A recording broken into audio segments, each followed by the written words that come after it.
Hell, probably hour, 20-minute flight. And I'm up there, perfect time. And I told that pilot, I said, here's the rodeo office number. I said, hey, call them up and ask them to hold my calf till last. He calls them up on his phone up there. He said, hey, hold the rodeo. Roy Cooper's on his way. Boy, when I got there, there's mattering shit about to me. Old Benny Butler wanted me to hold the rodeo. I said, no, I told him to hold my calf. I didn't tell him to hold the rodeo. Yeah. I took care of that. Hold my damn calf. That pilot said, hell, hold the rodeo. We're about 20 minutes out.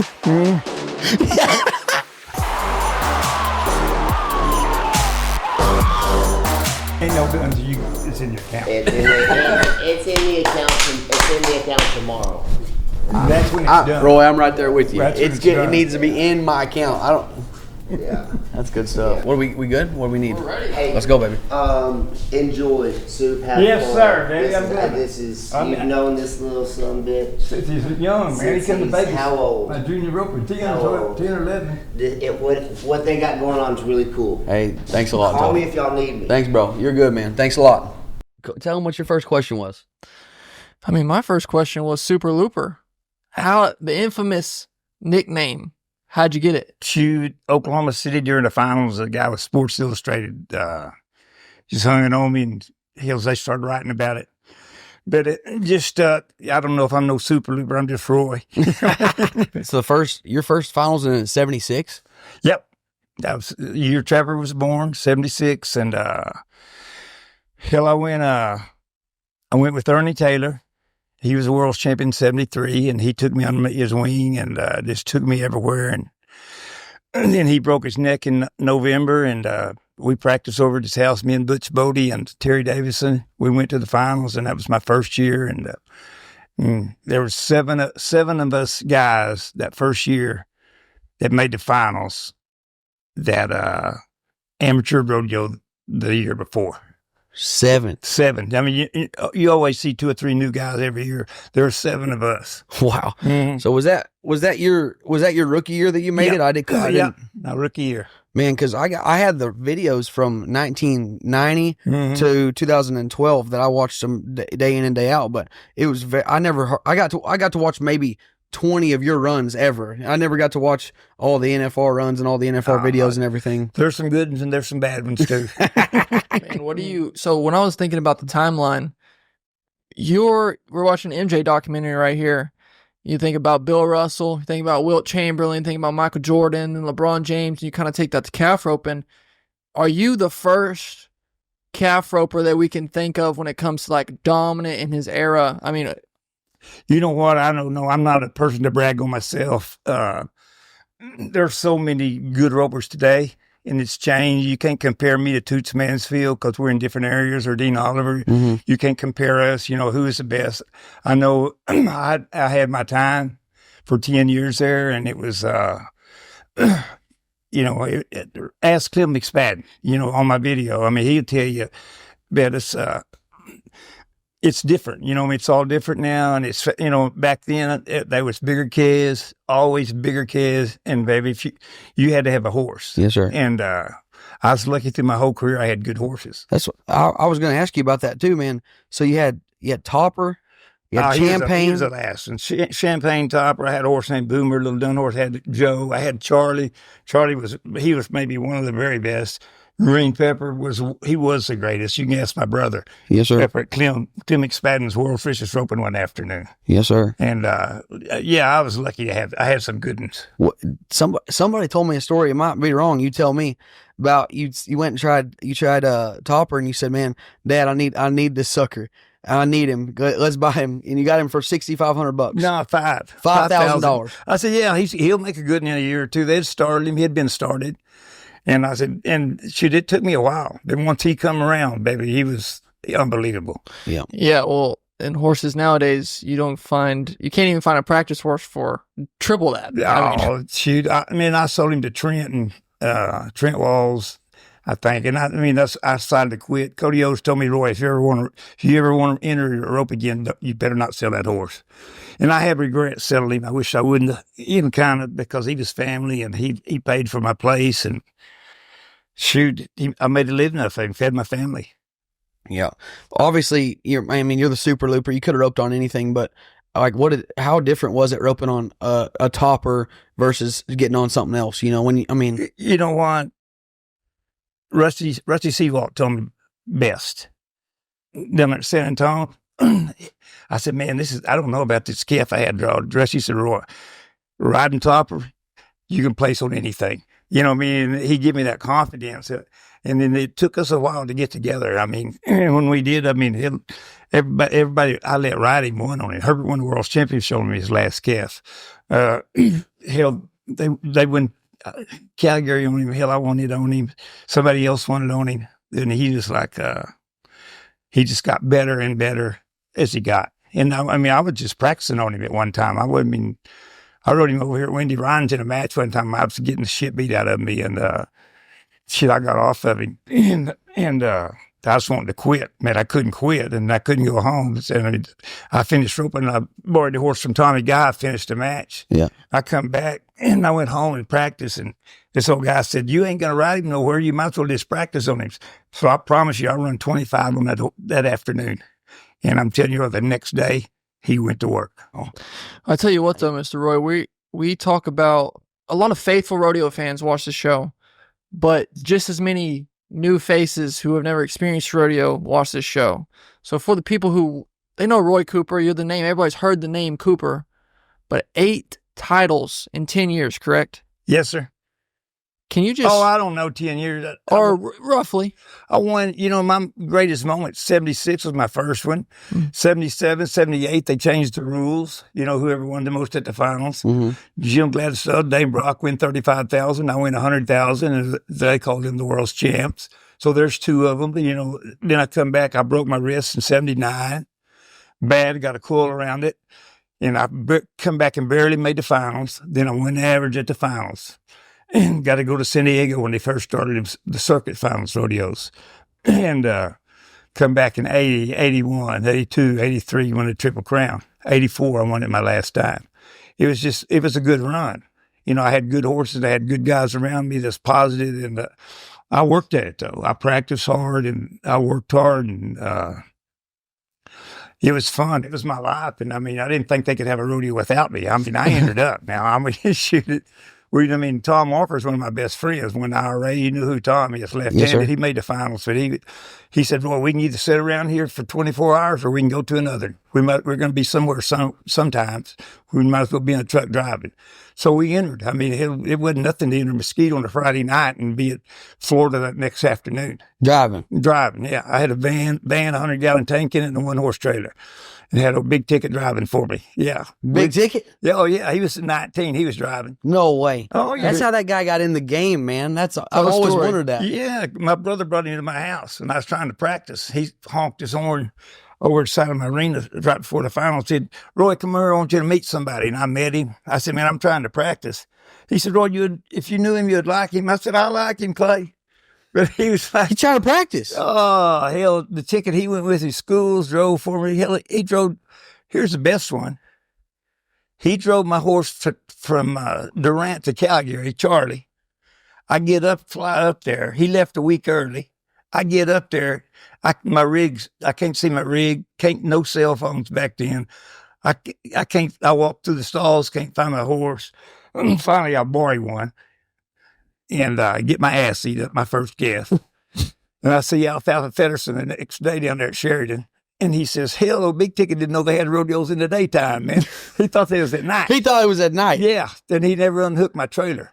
My truck and trailer, he had it. I called his dad at home. He said, he just come by here and put 6 new missing tires on. That's all I know. I said, well, if you talk to him, tell him to call me or something. You couldn't get a hold of nobody. Wow. Just so you know, man, whenever you need to take a break, I'm good, water, man. You're good. I'm just telling you, we can edit it, whatever. This ain't live. Yeah, you can edit this one right here. We're leaving. That's my man. We leave in Montgomery, Alabama on Sunday. I'm flying home. I got to fly back down there to Mobile about Thursday. So Big Ticket and they got my truck, my rig, and I bought a new horse, old Big John. I said, look.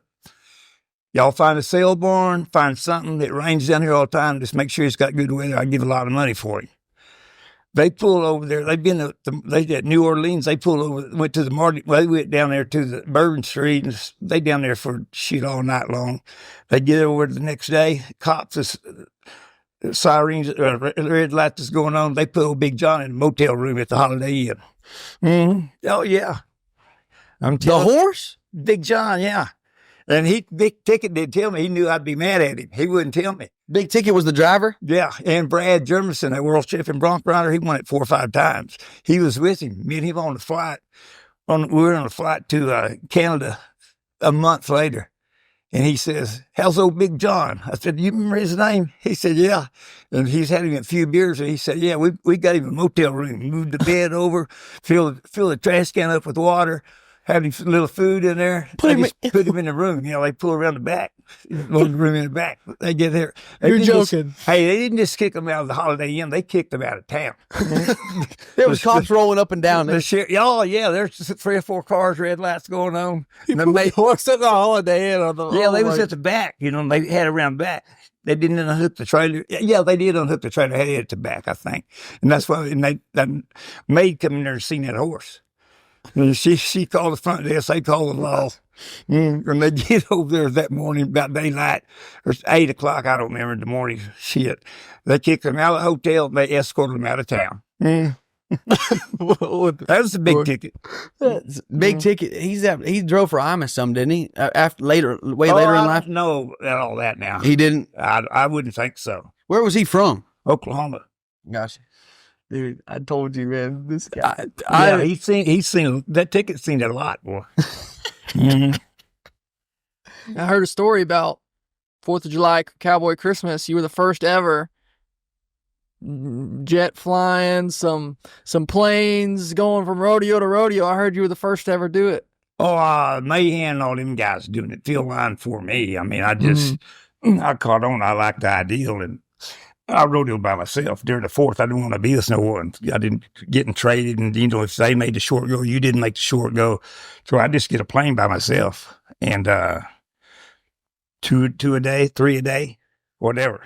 You'd leave 25,000 back then. I mean, I remember 2 or 3 years in a row, I'd win 25,000 during the 4th of July. So I won 50 this year. 20,000 back then is about like 120. Oh, I mean, you kidding me? I mean, that's 20,000 back then. That is true. Which that would have been in about 80 or when? Shoot, 80, 81, 82, 83. In 1982, 20,000 is about like 100,000 now, man. I mean, shit, I don't know. I mean, I had a good time rodeoing, and I did it and had fun with it, and shoot. I built myself up. I got a King Air later on. We'd lease one for, 30, 40, 50 hours and just go and. King Air's a jet. Yeah. Yeah. It's just a big old nice one. There's 2 of them. King Air 90, King Air 300. And I had friends that had jets, and, oil guys let me use them just to pay the fuel and pay the pilots or something. And I was lucky. I mean, I was very lucky. When I come around at the time, and it was fun. I mean, hell, I'd love to just rope out a rodeo and be gone. Get to another the next morning. Yeah, man. I remember I was a kid and I heard them tell them. They said we was beat before we showed up. We were in our we were in our vans. We were in our Capris. We driving all night, tired, didn't get no sleep, didn't have no shower. Roy would pull up out of there like a spring chicken. He had a good shower, good night's rest. We were beat before we nodded our head. Oh, that 4th of July, yeah, man. I mean, I remember then I'd come back to short go, luckily, a couple of times to Pecos. I mean, that was a short go. They had it. And, I'd fly back over there. I mean, I come from Cody, Wyoming one time that afternoon back there that night. Hell, I went, I tell you what, I roped at Pecos in the perf one time and Greeley in the perf the same night. Okay? You have no idea, man. This gets me going. The same night, okay? We had a jet then. We flew up there. Eddie Gaylord had a jet. He was taking me. That's probably 500 miles, I bet, probably across there. And I mean, the worst part about it is I roped at Pecos. It was Mac Altides had the calf rope in second. Then at a Greeley, Benny Butler had the calf rope was down at the end. At Pecos? Yeah. So at Greeley. At Greeley. So we got probably an hour, 20-minute flight. And I'm up there, perfect time. And I told that pilot, I said, here's the rodeo office number. I said, hey, call them up and ask them to hold my calf till last. He calls them up on his phone up there. He said, hey, hold the rodeo. Roy Cooper's on his way. Boy, when I got there, they was mattering shit about to me. Old Benny Butler wanted me to hold the rodeo. I said, no, I told him to hold my calf. I didn't tell him to hold the rodeo. Yeah. I took care of that. Hold my damn pilot, calf. That pilot said, hell, hold the rodeo. We're about 20 minutes out. Hey, I'll tell you one better than that. I went to 5 rodeos in one day. 5? In one day. I don't think I'll ever break that record. It ain't gonna be broke. It ain't worth it though. How'd you do that? Where'd you go? 8 Oklahoma, 8 o'clock in the morning. Over in Kansas somewhere that afternoon at 1 o'clock. Colorado gained an hour. That night, Dodge City, then the night Slack, Henderson, Colorado in the Slack. Wow. Gained an hour. Go Kansas, go Kansas, Colorado. Mm-hmm. Kansas, Colorado. Went to 5 rodeos. Oh, buddy. I don't think I won a penny. That's where they got to get to them. Yeah, I can remember that very good. I'm telling you, man. I love rodeo and I love roping, all of it. But the 4th of July, the Nampa to Spanish to Salinas to Cheyenne runs that's what I crave. You know, I love the good getting rodeos. to 'em. I mean, you got a chance now, like them rodeos you were just saying, you got a chance now to win some big money out of them. I mean, you just rope good. Yep. Just don't be yourself rope good. Just you didn't got to win first. Just place. Yep. Call in Monday morning, see how much you got won. Yes, you know sir. I mean, that's what you do. Yes, sir. I mean, that's what I did. I mean, I'd call in every Monday. I say, what'd I win? I said, they moved me. I said, yeah, you won 3rd. I said, are you kidding me? You know what I mean? I'm just talking. I'd call in, but they'd add it up Monday morning. I said, well, how much did I win this week? Did they add it up? And I said, there we go. That's funny you say that, because the best times I've ever won, which not obviously I didn't win on your level at all, but I'd go rope my 6, 7, 8 calves that week, and then Sunday morning I'd count my money. You know, I wasn't worried, and I've caught myself worrying about in the middle of it. What's going to win a check here? What's going to win a check? What am I winning? The best I've ever done is when you run them and then you worry about it after the week's over. That's right. That's all you had. You didn't have no choice. You don't worry about the last one to run. What if you messed up? That's done. Baby. It don't matter. It's the next one. That's the next one you run. That's what you focus on. Next you run, you rope, and then it's over. What's the next one? Yes, sir. And my first call, I mean, I couldn't rodeo nowadays like y'all do. I wouldn't know how to do it on the phone and all that stuff.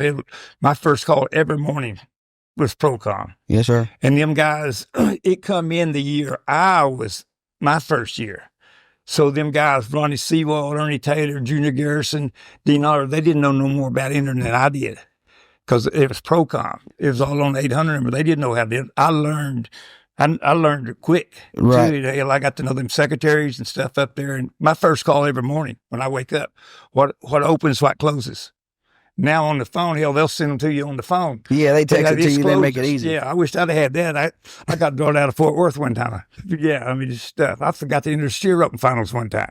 The steer open finals? Oh, they let you go? Oh, yeah. They let you go. James Allen did. He was a director. God, dog. What do you got to enter for? I mean, hell, you made it. You know what I mean? Seriously. They said the steer open, man, they said 2 years you made the finals, you didn't even have a steer open horse. You'd show up and just say, hey, let me on. I'm going to tell you, steer open career. I'm down there at the Copenhagen School Open. And in match ropes, they used to say they was good ones too. And old Doc Hardy was chasing them out. He was back behind them big gates, and he was chasing the kids out. And my match was next. And he said, hey, partner, when you gonna do some of this? Drop behind there. I said, hell, when you let me ride your horse. He said, hell, enter up. I said, I'll just enter Cheyenne. I said, all right. So I go, me and Walker, we're over there. That was my first year. Now, I'm over there at Ogden, Utah in Slack that morning. And I said, shit, I didn't know if I wanted to go or didn't. It didn't matter to me. I didn't really care. It's my first time I ever roped. I never roped a steer in my life, never tied one. I didn't know nothing about it. And so I said, hey, I called over at the rodeo office at Cheyenne. They said, I said, what section am I in? They said, you're in the second section. You won't rope till probably 3:30, 3:45. I said, perfect. All right, let's go. So we went and told my pilot, we'd go out there, get the plane, it would start. We had to jump it off, fly it across there from Salt Lake or Ogden to Cheyenne. I get over there, and I had me a nylon rope, man. I had a nylon rope and got me a horn knot and put it on. And I borrowed a string. Doc, he's just pacing up and down. So I roped this steer right now. And if I knew how to tie, I was 17 and I won 4th or 5th in the go around. it took me 15 seconds to time. Never didn't even have to even tie a steer before. So after that morning, after that afternoon, Doc said him and Sonny Davis took me out there. He said, we're going out there to the vets. I'm going to teach you how to tie. I said, all right. So we go out there and I couldn't tie the end right side or left side. And I couldn't find that bottom leg to string the bottom leg. Sonny said, you ought to just string the top leg because you can't find the bottom one. So I strung the top leg. Shoot. Nowadays, everybody strings the top leg. I did it by an accident. I didn't even know in the steer open they ever strung the bottom leg. No, you started that too? We always did. I was the very first one. Sonny Davis told me, and then I come back and placed my second, come back fifth high man, and win. Actually, I went fourth or fifth in average, but I ended up 15th in the world and made the finals. And I thought, oh Lord! So I called old Doc. I said, man, I need to ride. I made the finals, and I'd only run 3 steers. And he says, oh, pardon me, man, old Barney's a little sore. If Cyril was making fun of me, you let me ride him. Right. All his old buddies. So, hell, I'll borrow you one up there at the finals from James Allen. He had a practice horse. Shoot, I went second in the average my first finals in steer open. Wow. No, hell, I've run 10 and 3, 13 steers. And win second in the average of finals. Second up there. Then I go from there to Pendleton. And old Doc's up there. He said, I'll let you ride him up here. I said, he ain't sore. And that's the first one I roped, and he jumped up. And I said, hell, I didn't know. I don't know. It's just, then the year I actually accidentally won the Triple Crown, man, I caught, you can't beat Guy Allen. I was lucky, and I had a great, great horse. And actually, I quit. After Wendy Ryan's, I had a pretty good horse. But I quit. I said, shit, I'm through this steer open. It's affecting my kid for open. I'm not doing that good. I see Mac all the time. I say, you want my horse? He said, yeah. I said, go get your checkbook, meet me at my trailer. He went and got his checkbook, come over there. I said, look, hell, you can have a rope bag too. No, I had 8 or 10 good ropes in it. Took all of it. Yeah, I said, take it all. You can have it too. So I was already entered in Clovis, New Mexico. I go out there and ride Tuffy Thompson's horse, and I went. All right. Go to Cheyenne and win it. All right. So now, hell, I'm right behind Guy. And I just catch 2 days up. I just catch Guy on a bad couple of days, man. I some pressure on him. And shoot, I had a real good horse I had borrowed from Jim Evans from Wyoming. And old Cadillac. And I accidentally won the gold buckle. So I see I won the Triple Crown. The Triple Crown, you know what it is? Tell me. It's 3 world championships in the same year. So that means Triple Crown means Jim Shoulders right here. See that little trophy right there? That bull rider, they sent me that, the Hall of Fame. It's got one hard act to follow. So that was like probably 30 years difference. 30, I don't remember, 25. Then Hill Travers won it twice. Yeah. That's crazy. That's people don't. No, it ain't easy. It's hard to do. It ain't easy. Jim Shoulders. I was the first time event guy. Yeah. The finals was in Oklahoma City for years and years and years, and then you made the finals when it was in Vegas. But majority of your run was in Oklahoma City, correct? The world championships, right? I never won one since. Since they left Oklahoma City, I never won one. You went 76 to 84, and when you won your 8 gold buckles there, then the finals goes 85 to Vegas, right? Right. And then you made your last finals in 2000? Yep. 45 years old. 45 years old. Yeah, I went and Joe put on the party. 45 years old. Joe put on the party for me out there at my retirement party. Really? Me and him, my last year, we rented a Jeep and we drive from the Mirage, just me and him by ourselves. For 10 go-arounds, just me and him by ourselves, just that drive to the Thomas and Mack. You and Joe B? Mm-hmm. Wow. We say, we had this little old Jeep, it's just me and him. And so I wrote my very first kiss, and he come off the ground, had his mouth open, and I run my deal right in his mouth. Shoot, I had 10 or 12 stitches. Every night they hurt, and every night I rope, they pop out. I have to get them sewed up again every night. But that's just old memories. I was 45, and it was called old Topper. The best part for him is, and for me, I won the average at the finals when I was 40. I won Calgary when I was 40. And then it's because of that horse, you know what I mean? And, I was a little wiser, hopefully a little smarter, but I had to no, I still made dumb mistakes, man. Everybody does, but man, 45 years old, and I watched that video a lot. Like I said, I got them older NFR tapes. I didn't have no Oklahoma City tapes, but you had that hand typed up and you placed in the average, didn't you? I don't even remember. I don't know. I don't think. I don't know. I placed a few times. Maybe placed in the last couple rounds or something. I remember you blasted 4 or one. 5 times. You blasted right there towards the end. I remember that. I don't remember. Man. But the last gold buckle you got in Oklahoma City, 84. That's the video I kept watching over and over. I've been making all these documentaries, stuff, and I kept watching that video. It kept coming up. You go, you tie the calf, and you put your hands up, and you kind of sit back, and you just smile real big up, and you're looking at the time, you're just smiling real big, and I think that was your last. Oh, it's on that video. Yep, yep. When you think about that moment, like reflecting on the last time you won a gold buckle, I mean, Tough said that was one of your favorite memories. Yeah, it's got to be. You know what I mean? I got several good memories in the arena. Of winning. The greatest part about rodeoing is winning. You know what I mean? I mean, no matter how many you go to, win the ones you're at, and to win the big ones. I mean, I want to tell you this: in my 3rd year in pro rodeo, I won Calgary, Cheyenne, and Pendleton the same year. Okay, that's a memory for me. Nobody else knows that. No, exactly. That's man, we were so excited about this podcast because getting to interview legends like you and tell the story. But seriously, tell the story because stuff that only you remember and Well, I know. I don't know what it means anything to anybody else. I mean, first of all, I should congratulate you and your dad and your family for 2 brothers making the finals. And when first and second at Houston, it was like one of my great memories is Tough and Cliff when first and second at Cheyenne. At Calgary, and then Cliff and Clint and Tough, all 3 of them make the finals the same year. It's like, that's a triple crown to me. It's like, rodeoing's fun, but it's more fun when you're winning, and it's more fun with your family. Yeah, I'm telling you, man. You know that better than anybody. So you and Clayton both made the finals, your brother. Oh, yeah, he was hell. He was hell. He'd shoot him them pistols, wouldn't he? Oh, yeah. He could, I'll tell you, first, he tied one, he stuck it on one over there, and boy, he just pulled out them pistols, started shooting that calf. Boy, here come my dad around back. He wasn't happy. He said, we don't do that. And I said, well, he said, where's Clay? I said, he's done at the end of that stall. I said, Clay, you can't be shooting them pistols. Big Tough don't go for that.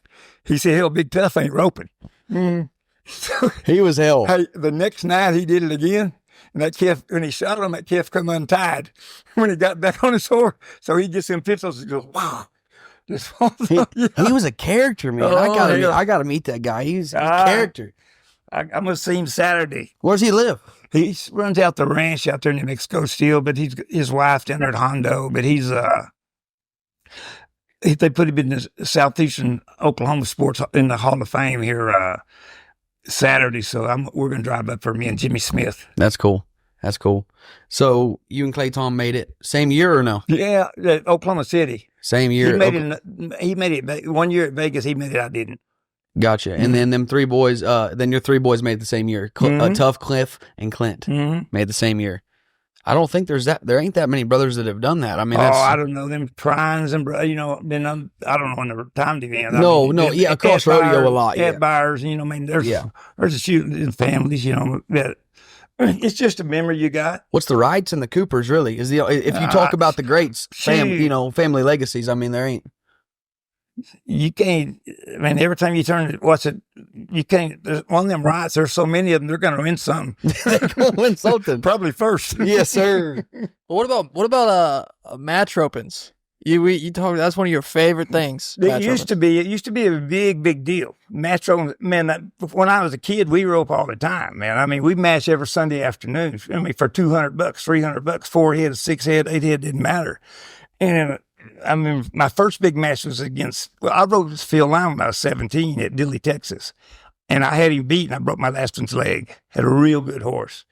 The toughest guys I ever roped was, I'd say Gary Ledford, Tom Ferguson, and Joe. It was a war with Joe, and I wrote Fred twice, I mean, he stuck it on me bad at Angelo once. And the next week I roped into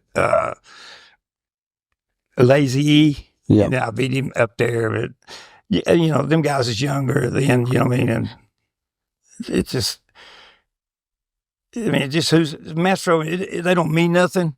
They don't mean nothing that day, and to some gamblers, you know what? But it don't mean a dang thing about you. They can tear you apart. I don't want to rope again, or you just like, hell, let me have another chance at him, or you know what I mean? They don't points don't count. Don't mean nothing. I mean, they're way overdone. But people love to see them.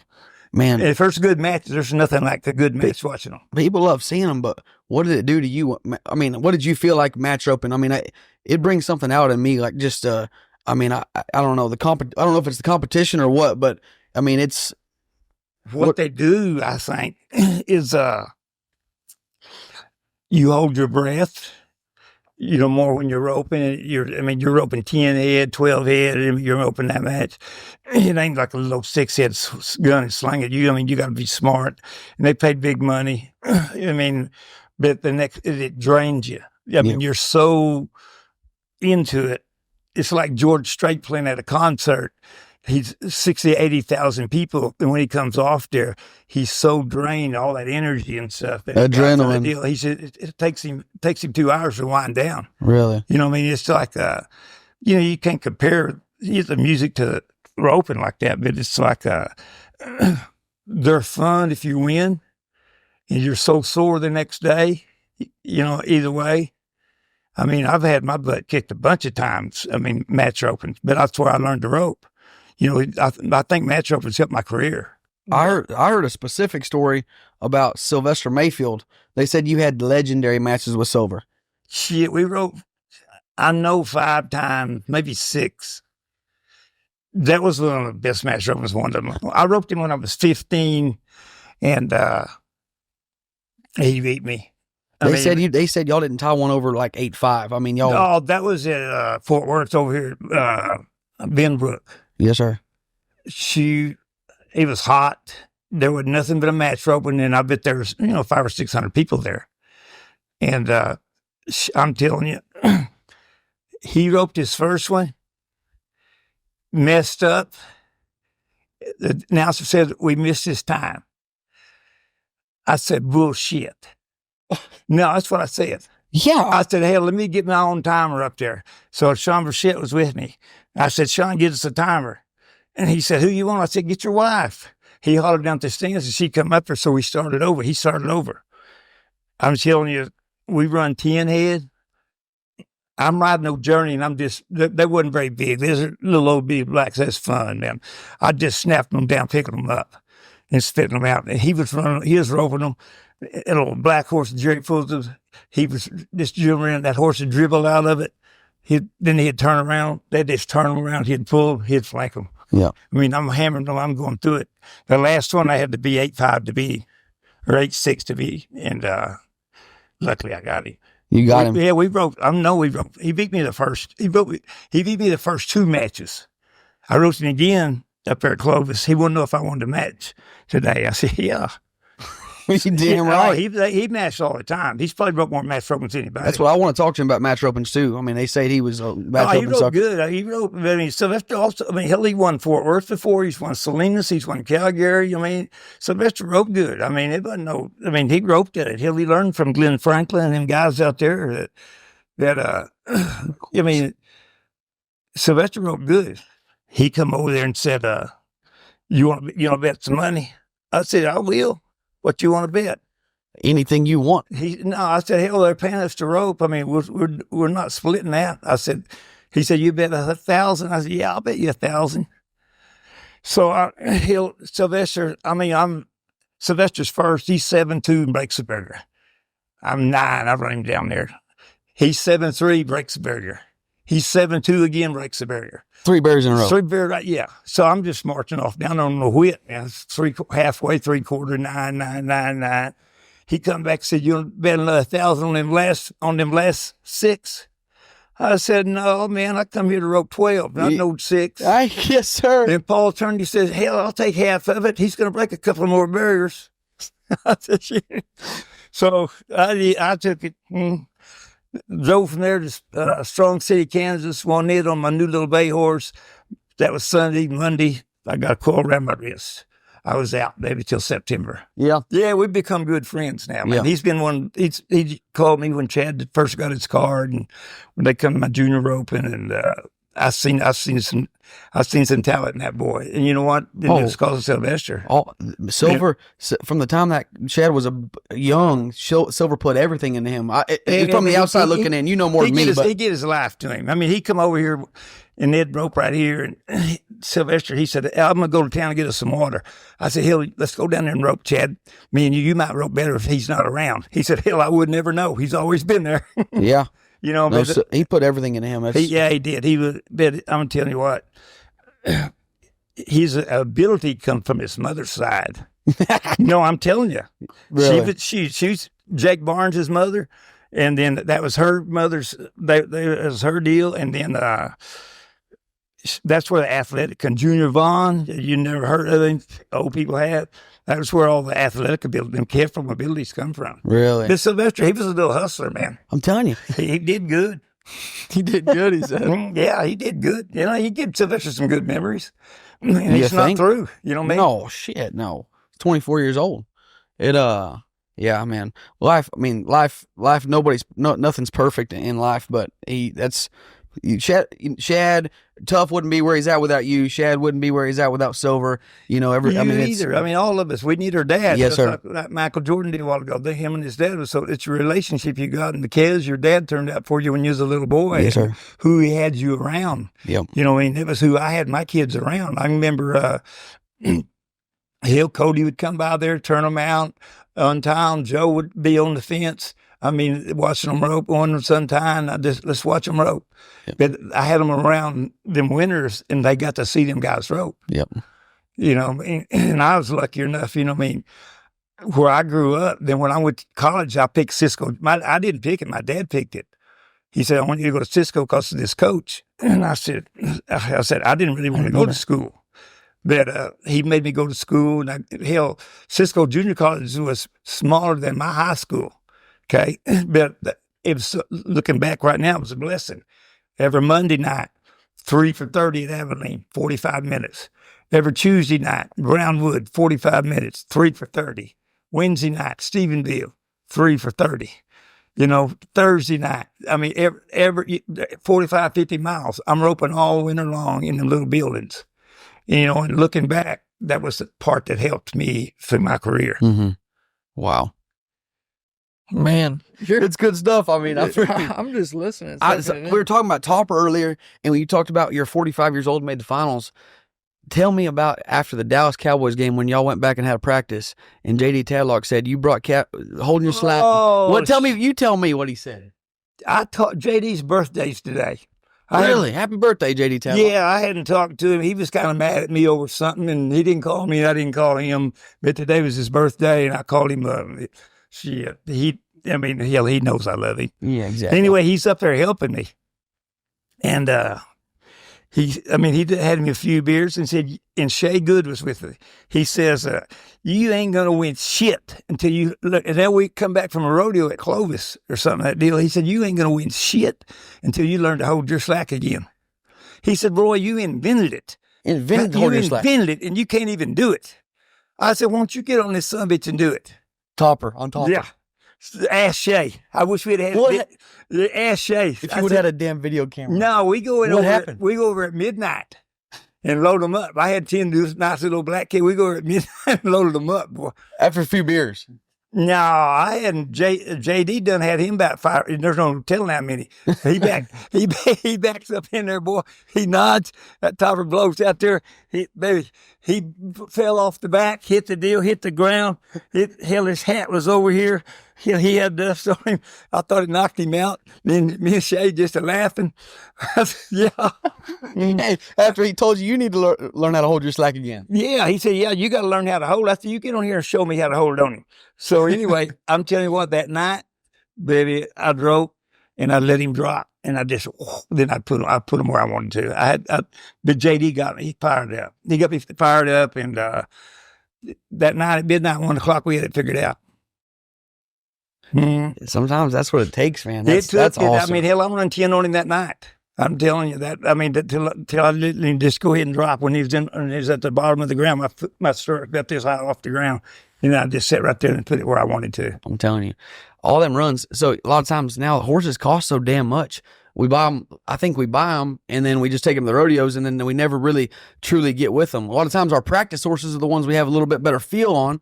You told me you practiced a bunch on Topper. You roped a bunch on him. Exactly. Tom Ferguson run 20 a day on his. I remember when he roped Sylvester over there one morning. Oh, he's roping at Denton over at that Cobb's Arena across from Smith Brothers, that indoor arena. Tom gets up that morning. I guarantee he runs 15 on the Wonder Troubles before he goes over there. Then he runs 10 on him against Sylvester. Wow. He run through Sylvester bad. They flew down there in airplanes to bet 20, 30,000. Tom wouldn't bet 1,000. I said, hell, that's how much I'm betting on you. I heard a story, or when we interviewed Joe, he talked about the first time he matched you. You mentioned match opens and stuff like that. He said that place at Angelo. See, I'll show you pictures. You can't. I got every match open blowed up, big pictures. Old Dudley did, baby. You couldn't have standing room. I mean, it never been filled up like that again. Never. I mean, you go every year. We see you there every year watching. Remember when I took him down there. We drove from Kansas City that night to Angelo the next day. Mm-hmm. I'm pretty sure. And Cody Oates did it with me too that night. And I mean, it took him his first time. Dean and somebody had battles there, and they really kicked off that match up and down there at Angelo. Jim Bob started it all. Man. Jim Bob Altizer, yes sir, yes. And it was half of the gate. Supposed to be half of the gate that was in the contracts. Jim Bob started it all. They got half the gate of what came for the match open. Then they come back and they wanted Phil and Tom to rope, and then they called me and said, "Would you rope?" I said, "Hell yeah!" And then Phil, we didn't have cell phones. And Phil said, man, they're supposed to give us half the gate, and they're just giving us like 11,000 or 12,000 now. He said, half the gate, look at the stands. I mean, how will you feel? Yep. How many beer tickets they sell? Yep. You know, Phil told me that, but me and Tom had some good ones too, but I don't remember me and Joe roped over there. I don't know what year. I got it all in a frame. My mother kept every program and every time. Mm-hmm. Dude, that's special. Half the gate. We better get a picture of that. All those people. That was in the contract. And the winner kept That's the way they started. Winner kept half. Winner keep all, or y'all split it? Huh? Did y'all split it, or the winner keep all? Whatever you wanted it. Yeah. Mm-hmm. Holy cow! That's. So I don't remember how I did it with anybody except Clark Hankins. You remember Clark? Yes, sir. He won the Rookie of the Year. He rode my horse. When Nampa and Cheyenne on a Green Pepper, one of the best ones I ever had. Yes, sir. They got his Rock Springs. You're going to be the next, South Texas guy. And he asked me, you want to split it? I said, oh, no. If the contract says winner take all, and I ain't shitting it. I ride major. I broke 3 legs in a row. Oh. No, big ears, high, long, big brain. I was whopping them down. I'm going to tell you what. I run my first one. I can remember just like yesterday. I run my first one. I come across and roped him around the eyes. I said, God damn it. So I kicked him out of it and it fell on him. So them next ones, baby, I was marching up on it. I given it to him and I was hanging there with Major and called whack. Broke 3 legs in a row. 3 in a row. I mean, did you get him? 15, that's 15, 16, 13. Hey, he's 11. Hell, I come back, I was under 11 flat on my last 6 and I couldn't catch up. He got you. Mm-hmm. Man. So he roped the winner take all. Yeah. Wow. And he roped the next year. He said, I'm sure you don't want to do winner take all, do you? I mean, I'm sure you don't want to split it again. I said, oh, no, you got 11, 12,000 of my money. Yes, sir. I'm going to get it back today. Mm-hmm. But talk about pressure. I mean, it's a match open just because you want to win. You're competitive. But I mean. Now, pressure, let me tell you what pressure is. Yes, sir. Pressure's on a Sunday afternoon after a deal, and somebody wants to match up you for $500 and you only got 400 on you. That you're going to have to sell your saddle to get out of there. That's pressure. Yes, sir. Now, we go down there to the junior rodeo, me and Kim Grip. He made the finals with the first year. And Jimmy Powers, he had a kid from Angelo. I don't remember. Sam Powers. I don't know who Jimmy had. Hell, I was 16 years old. He said, we'll match anybody here at that junior, anybody here for $1,000. And so me and Kim went over and said, would you match for 400? He said, I wouldn't saddle my horse less than 500. Kim said, where's he at? I'll saddle him for you. So, yeah, there was a match open every jackpot every Sunday afternoon. Really? I've heard people say, I mean, even though you're in the 70s, 170 pounds, probably one of the most athletic guys there's ever been. You know, Phil Lyman told me he hits all the time. And, you know, I learned to flank in the practice in the branding pen. You know what I mean?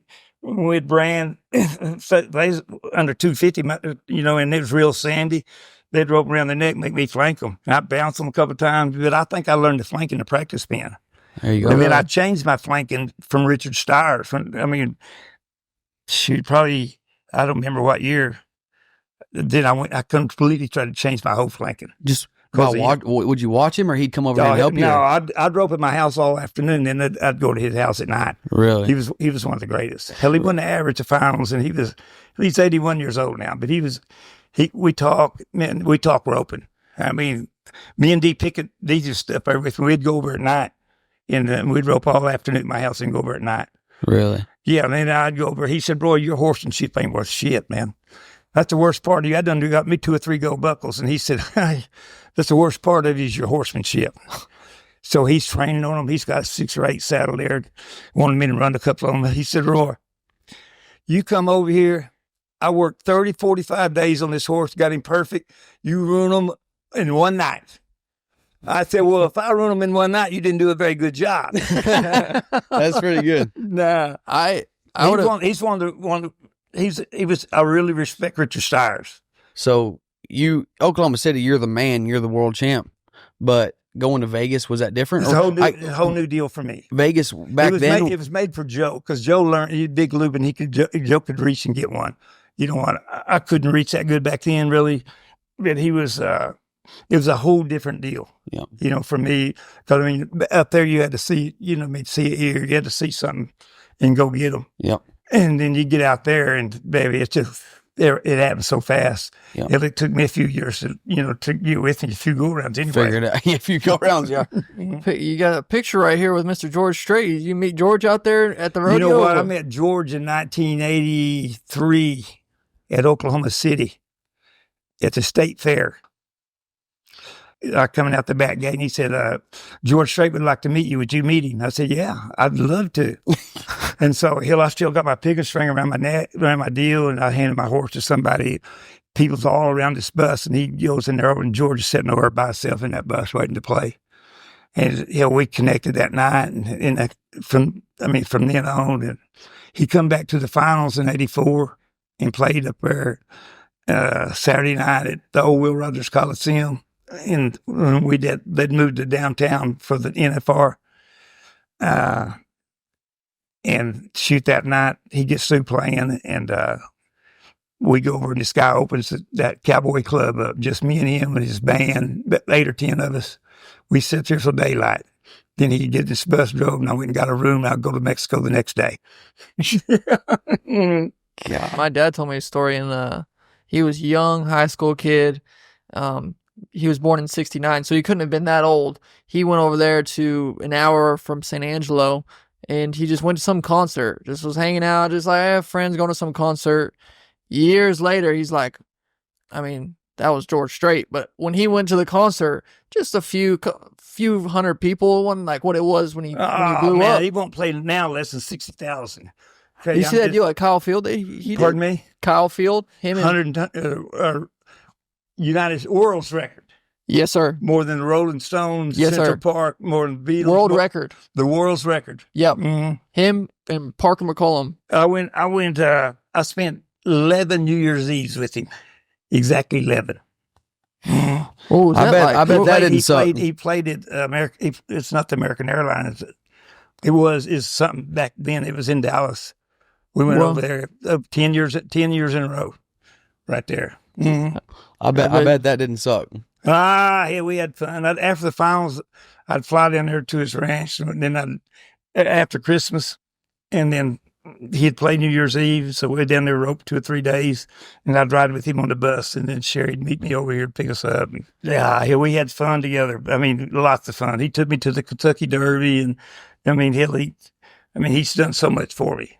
So Vegas, I mean, What did you go to concerts after the rodeo? What'd you do? How big was Elvis during that time? That was when Before. Ellis played that year. That's what I'm saying. The year that I wrote to the Astrodome. Really? Yeah, in the 80s, I go watch 70s. all them entertainers. That's where I got to see them. Yeah, hell, Charlie Daniels, he become a real good friend of mine. I mean, a great friend. And it's like George. I mean, George's one of the best friends I ever had. But, you know, you get to see all them guys, and I mean, hell, they're human. They're just playing, you know what I mean? Kenny Rogers over at Jackson, Mississippi, playing in the arena out there, walking around. You get to see them all. I mean, you've been to Saxon. They got, I mean, certain places, they got state fairs, they always had entertainers. Wow. And back then, a lot of times you rope at a rodeo and then you hang out for a couple days. I mean, or a day, or, you know, or yeah, it's according to who is playing, you know, and I want to go, yeah, I'd like to go see them concerts, you know, see who is playing. I mean, gambling, I mean, obviously, that y'all, whoever's roping, y'all was gambling all the time. Hey, 1,000, whoever wins. But gambling in the stands, I feel like back then was way bigger than it is now. it was huge, baby. hundreds of thousands of dollars. I'm just telling you, you couldn't get a bet. Jim Bob, they would bet. Jim Bob's guys down there, they bet everything they could. Anybody would take any bets.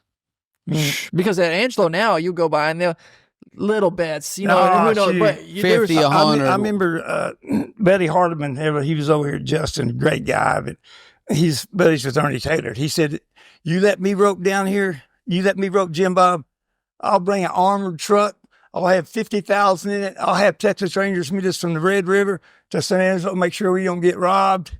Ernie was a cop and had that cigar. Oh, Gene Newman told him we ain't inviting him no more. No, but it probably was a bad deal. You get in some bad situations. A lot of people betting big money. We need Roy to win. Dude, We need Roy to win. It was cold blooded from Altizer to you to Joe to Cody and Fred. I mean, it was Jim Bob started it all, man. He was the godfather. I mean, that's where they started that roping because of him, and they would bet all you wanted to bet, and he had Omeco to stop him some buck ever.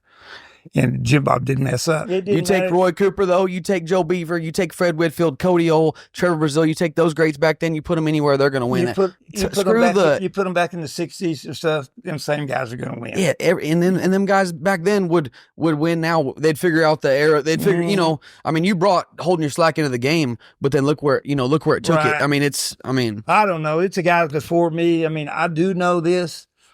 I was the first man holding my slack. And I learned it from Butch Bodie at Rock Springs, Texas, 4th of July. He hanging on one right there, and he'd step off and have his foot on the ground, and he had to wave it back and splatter him. I thought, man, I can do that. Keep it in my hand and turn them around.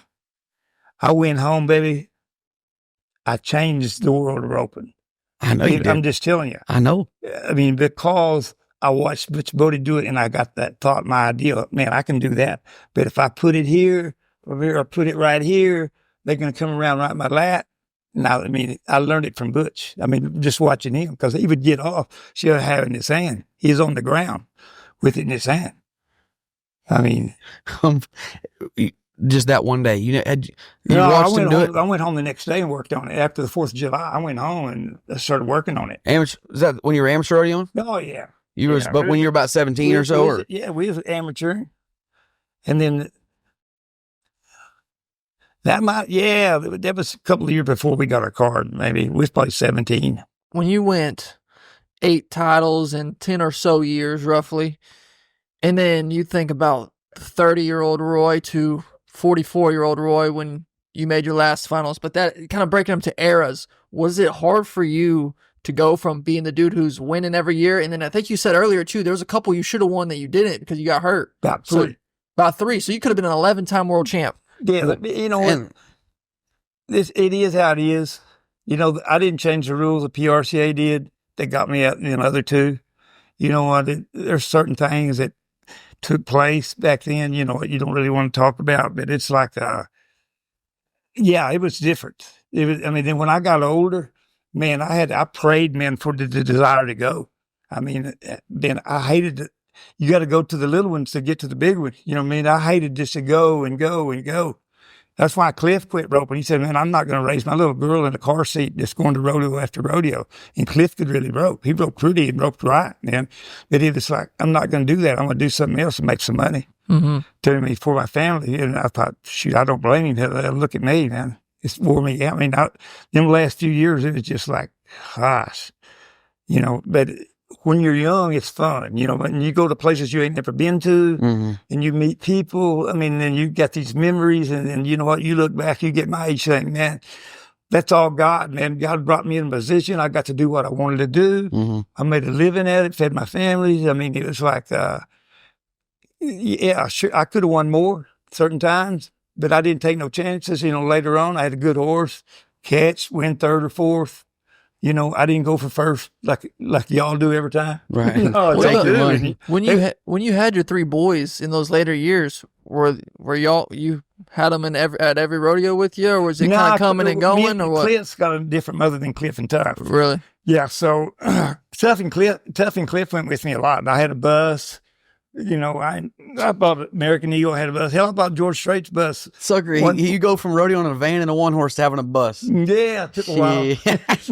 I bought George's bus, the one they used in Pure Country. I bought it. God, dog. But that had to be special, though, because Tough said he was 10 years old watching you at your last finals. National finals, yeah.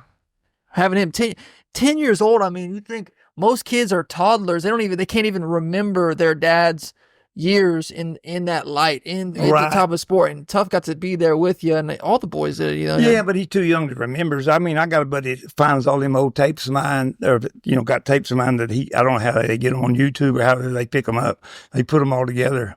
And I ain't even let Tough see them yet. He's seen a bunch.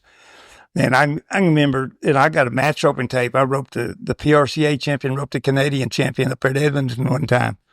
And, shoot, it was like, there was a match roping. I don't remember who it was. And hell, it was 70 cents on the dollar. JD went up there with me, Tadlock. Ah, dang, he went to match rope in Texas. I'll make you 70 cents on the dollar. I said, JD, we in Canada, man. We come back, we get in the cab, we come back from this club. And I'm in the back seat, he's in the front. And this guy was driving. I'm jacking with him a little. JD's jacking with him a lot. He just pulls over, an Iranian or Iran, he just pulls over and kicks us out. It was 10 below. I said, are you kidding me, man? Here's you another $50 to get us to the room. No, sir, you outside right now. Go. Kicked you out. Kicked us out. 10 below. Yeah, it was that cold. That's how cold it was at Edmonton. Come in. You doing okay? Yeah, I'm good, baby. Thank you. Okay. We're good. They roping yet? Yeah, they've been roping. We'll be down there in a little while. All right, bye-bye, hon. No, Roy's being too politically correct, man. I'm trying to bring up a good story. He said he'll direct. He'll get me off of it quick. He's too sharp, man. I'm trying to keep setting him up, and he keeps directing off. I told George, I said, I'm going to write this book, man. I'm thinking about writing this book. So I told you I got about 15 ads wrote. George said, you're going to have to run it by me first. I'm going to have to proofread it. You're going to have to run it by me. I'm going to have to proofread that. That's hilarious. Yeah, it was like my dad said, Roy, you get my age, man. All you got is memories, just your own memories. So never pass up a chance to make a memory. I'm telling you, man. You know what? My deal is my life. I said, you know what? If I got an opportunity to do this, I'm going to do it. I don't want to look back when I'm 65 years old and say, hey, I wished I'd have done that. Yep. Well, so I have really no regrets. A lot of things I wish I wouldn't have done, you know, but I had a chance to do something. I had the opportunity. I did it. So I'm saying never pass up an opportunity to make a good memory. Yes, sir. Your life's quick, man. You've lived it. You've lived it. What a life. You know what? And it's in God's control. I mean, we're all cosmos of the universe. It's in His control. It's how close we are with Him, our relationship, how hard we work at it. And I mean, everything can go on through your mind. Your mind's a weapon, a dangerous thing. I mean, it's how, you know, the tough get tougher and the weak go home. Yes, I mean, sir. it's just, shoot. In practice. The tough get tougher and the weak go home. I'm going to have to remember tougher and the weak go home. I'm going to tell you what. That's good. Guys made me tougher. Tom Ferguson made me tougher. Yes, sir. When you practice with him, I got to see him rope. I seen this, but when we practiced together, he tried to outdo me. I'm going to outdo him. No, he made me tougher. I never seen nobody practice as hard as him, Really? except then Trevor in 3 events. Really? Trevor's got that work image like that, but Tom was unbelievable practicing. I mean, and then when he got through running 30, he would tie 30. When he got through that, then he'd bulldog 10 steers. I mean, from the chute. I mean, So when did you know Tough was special? George played over here at the AT&T Stadium. We had a bus. Picked about 10 of us go over to watch him play. Come back that night, 2 o'clock in the morning. The lights is on. He was tying a calf. And hell, I step out and I said, you know what? It'll all pay off someday. He said, I hope so. And you know what? That's when I knew. He was probably 15 then. I knew then, that he wanted it. I mean, you got to want it. I mean, you got to love it, but you got to want it. I mean, I know a guy that plays football real good, a quarterback that was great, man. I said, what happened? He said he didn't love it. Yep. I mean, he played for the money. He played what they did, but he didn't really love it. You got to love it, man. You got to want it, and you got to love it. What kind of pressure you think that puts on all your boys of like? I'm sure it did. I'm sure it does. This is Roy's son, or people expect this or that. You can't live off the expectations. Mm-hmm. You know what? I'm not good as I should have been, or I'm not good as he was, or something. I don't know. I think it's hard to be George Strait's brother. It was hard to be Donnie Gay's brother. Mm-hmm. You know what? I'm sure it's hard to be Clay. It's hard to be my brother.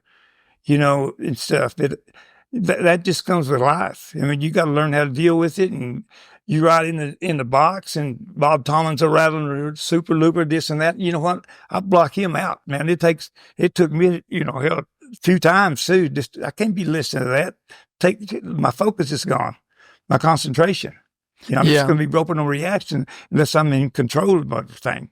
If I'm in control of it, then I know what I'm doing. You can't let nothing outside distract you. Because Bob Tallman, the legendary rodeo announcer, he's getting the people going, the story. Oh, yeah. And so I never even thought about that. To be great, you got to separate yourself from everything and everybody to be the person you want to be and have the coaching you want. But separate yourself from everything and everybody for the greatness to come out in you. That's what's amazing about, Tom Brady and Peyton Manning, all those years, all the focus every day through the process. You at 27 years old, you're as great as anybody could have ever been. But how do you keep that's the thing of it is tough at 25, whatever you want to say. How do you keep that focus? How do you keep standing? You know what I mean? Yes. I had a guy down here the other day, Coach D brought him over here, Mac Jones. And so he's sitting right where you're sitting. And I said, so you had the best 2 coaches in the world. He said, you know what? That's the most famous. But I said, tell me about Tom Brady. He said, Roy, he wants to do something good, make himself better every day. Every day. I mean, no matter what it is about himself, his personal self, his football, every day he wants to make himself better. That's the way he lives. And you look at him he looks 25 years old. Do you think you as a coach, because obviously your boys, they're great ropers, was coaching easy for you? Or was why? I come out of pro rodeo to junior rodeo coaching them. I was probably a little too hard on them. I expected them I wanted them to do this and that. And then it took me, my cousin Jimmy, he's the one that come to me and said, Roy, you need to praise them, man. When they're kids, they're not you. Praise them, say, hey, you scored good, or you tied good, or you finished good, or you took a good throw. I mean, say something good about it, what? Or they'll remember that part. Don't say, God, don't be like some dads or probably how I was. God damn it, you didn't see what I told you. I see it even with me giving lessons. I can't imagine with your kids. It's hard. I mean, I'll give lessons and I look up and I'm like, man, I didn't tell them the 4 things they did good. I'm just harping on the thing they did bad. That's what happens. And I remember we're down here roping and, and I told Cliff, I said, man, y'all got to have fun at it. I mean, it's got to be fun for you. I mean, I'm hollering at him, this and that, and Cliff said, Dad, I thought you told us to have fun at it. I said, all right, I'll shut up. It's like, that's the real truth. Yep. I mean, you want them to get better. I mean, how many kids has your dad turned out for y'all? You know what I mean? There ain't no telling. There ain't no telling. You know what I mean? What he preparing y'all to get ready. Yeah. And the horses and what it costs. And you know what? But what lifestyle would you want? I wouldn't change it. I'd have changed a few things I've done. Right. But man, I love rodeoing. Yeah. In these later years of your life, and this just this later part of your life, are you still fired up about rodeo? Because there's one thing that I've heard about Roy. There's no quitting that man. He's rodeo. There's no quit. But he's in these later years. Do you still have a love to watch rodeo like you used to? Yeah, I mean, my tough first year, I think I went to 30 rodeos with him. Wow. You know what I mean? So I still went, where I'd be there with him. Uh-huh. But I mean, he'll play last year. I went to 2. I mean, but, Yeah. I mean, It's a lot easier to watch on that Cowboy channel. Yeah, exactly. They got it now. Then I had, man, I losing my balance. I couldn't walk. And I thought, man, something's wrong with me. It's been going on for a couple of years. And it got worse. And so I go to this neurologist. I did 5 or 6 MRIs. I went to Mexico. And I thought, man, they said they'll fix me. And I come back from there, no good. More MRIs. I sent them to George Strait's doctor in San Antonio. We left here at 4 in the morning, got there at 10. We're driving back through the country. And he calls me, he says, Roy, you got a blocked artery, 90% blocked artery in your main artery. I said, no kidding. He said, you ain't had a stroke or a heart attack. So wow. It's come back, and I was going to go to, I could have turned around and went back. I said, man, I got to go to Ernie Taylor's funeral. He's done more for me than anybody out here. And so I go to it. I come back, I got back here. I had it done Tuesday morning. And shoot. You feel better now? You're kind of getting I'm better. I still got a lot of therapy to do, just my walk and my balance. And so I thought it would fix it like that. They said it was in my hips. They said it was in my back. They said it was fluid on your brain. They was telling everybody, you get all these different opinions. Hell, then I'm lost. I mean, I don't know who to trust or what to do. Man. Then this one doctor found it for me. Thank the Lord. Exactly. Thank the Lord, baby. I seen that beautiful little grandbaby walk up to the house right now. Oh yeah, exactly. Better get your damn therapy done. You want to see them. You don't want to see your grandkids. You said you got the Cowboy channel. You still watch a lot of calf roping. Oh yeah, I can. Yeah. What do I need to do better? You think? Man, you're doing good. Shit, I'm telling you, man. Shit, I watch your video on the way up here. I'm like, God, last couple of years, shit, baby, it's all in front of you. How old are you? 26 years old. Ah, shit, baby, it's just all in front of you. Shit, baby. You ain't even hit your prime. I was pulling down here in the gate. I remember 10 years ago to the month I was here, and I said, Mr. Cooper, what do I need to do? I just want to make the NFR. That's my goal. What do I need to do? Just tell me something, buddy. Shit, baby. It's a long old road. That's probably what I said. Shit, baby. It's a long old road. I used to say that. No, y'all done good. Your dad's, in coaching, who you've had around you. I mean, how lucky are we, the dads that we had? For sure. If it wasn't for our dads, we wouldn't be here. For sure. And then the support you got. I mean, you got an army of support, people that'll help you. Yes, sir. I mean, how lucky to get to do something that you like to do. And, it ain't like it's a job that we do, but it's a different town every day. Yeah, exactly. You ain't at the same place every day. You not be around the 10 or 15 same guys every day or 20, but you're a different place every day. So it's new every day. Yes, sir. Living the dream. That's what I told him. We were headed down the 4th of July. I said, let's freaking rodeo. That's it, baby. Let's rodeo. Let's rodeo. Well, Mr. Cooper, I mean, you good? I just want to say thank you. You're a legend. Yeah, man. thank you. I mean, I enjoyed y'all coming up, and it was fun talking those stories. And yeah, it was an honor. Thank you. I'll be looking forward to watching it. You're a legend, so thank you very much. Nah, thank you. Tell your folks hello. Yes, sir. All right. Wow. I don't know. Maybe y'all got something. Are you kidding me?